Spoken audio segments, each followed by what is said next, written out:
The state of childcare today, crisis. A lot of places have very long wait lists. To know what's going on with children and families in New Hampshire, we really have to get out and listen.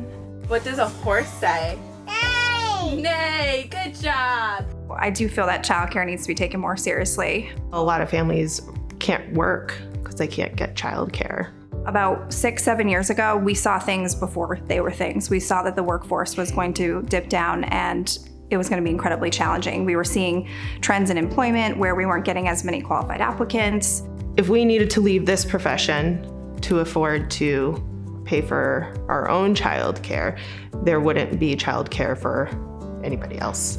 It would be less and less and less and less. And that's what we've had happen in the community. We've had a lot of centers close due to staffing. New Futures, they're incredible.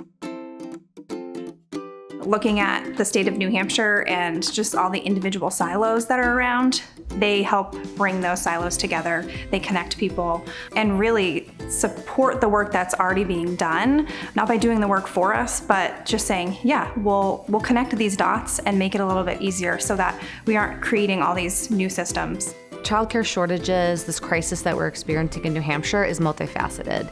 There is not one policy that's going to get us out of this crisis, and so it's been incredibly important to work with New Futures, who is able to both provide legislators the support for actual drafting policies, fact sheets, that kind of information, while also supporting the advocates, the providers, the families who come to the State House to share their stories. And having New Futures organize that and support us. We don't have a lot of staff in New Hampshire as legislators, and so we really do rely on folks like New Futures to help us get our work done and move things forward.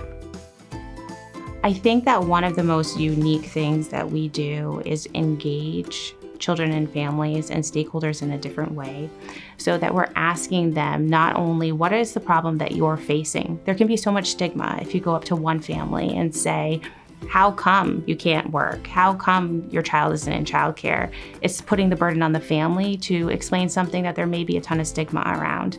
But instead, by engaging our partners, stakeholders, and families to proactively say, hey, we are hearing that there are a lot of families that can't afford childcare. Would you like to come to this meeting to discuss it? Or here's a policy solution we're thinking of. Would access to childcare scholarship help overcome that barrier for you? The Child Care Scholarship Program, especially the change most recently, has helped us not only retain current teachers and get that additional benefit into their package, but also communicate outwards that this is a benefit that is okay to use and it's okay to ask for help.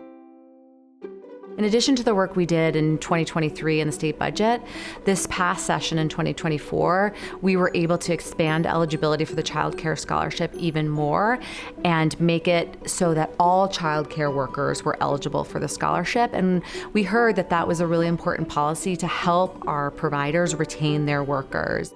Sometimes good policy takes time, but when it's really good policy, you feel the impact right away. We don't make a whole lot of money, so to get that assistance to provide care for my own children, it allows me to stay in the profession that I love so much. The future for Whitebirch looks good. We have been on a fast track of growing our programs and expanding in a way that's really exciting. We have seen a 29% increase in the families that are participating in Child Care Scholarship, which is amazing.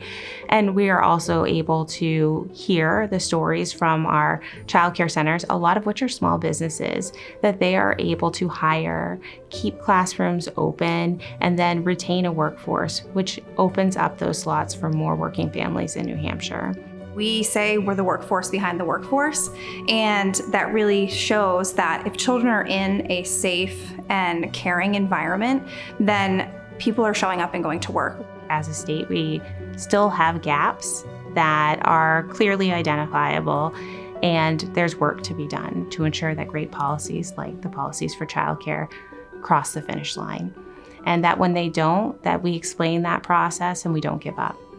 Because I always think that there's one child out there that the most impactful thing in their life could be one person who has their back or one policy that helps lift them up from poverty. healthy communities with healthy children. It's a bright future. And those are the things that I think every individual in the state wants to see.